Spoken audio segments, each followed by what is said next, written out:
Wow, adobo, paborito ng bayan. So ayan guys, ang aking adobo, binabad ko yan sa suka at toyo at bawang. Ayan ang aking mga sangkap. Ayan guys, so ngayon, maggisa na ako ng bawang at saka sibuyas. Pinagsama ko na ngayong dalawa na yan guys para matapos na. Mikos-mikos na natin yan guys, yung dalawa na yan.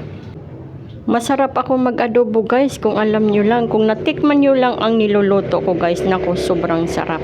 Nilagyan ko yan ng luya. Ang luya guys ay hindi talaga yan mawawala sa ating mga adobo kasi pangpalasa yan sa ating mga adobo guys. So ayan guys, ilagay na natin ang ating chicken, ang aking binabad sa suka.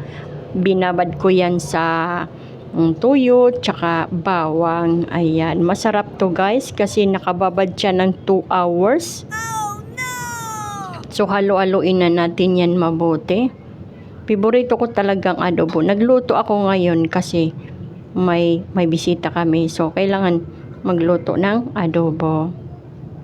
So buksan na natin yan guys. Ayan, lumambot na yan kaya nilagyan ko na yan siya ng pamintang dahon at tsaka chili powder at tsaka paminta na buo. Wala kaming pamintang powder. So nilagyan ko na rin siya ng asukal kasi ang asukal guys, alam nyo ba, masarap din yan sa adobo, no? Ang asukal.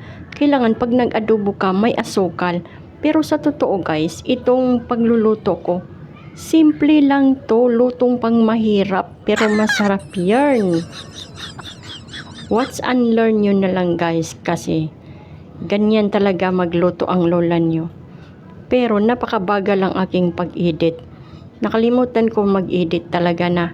Kailangan mapabilis ko yan. So nilagyan ko na yan ng aking potato para lumambot naman sabay-sabay ang chicken at saka potato.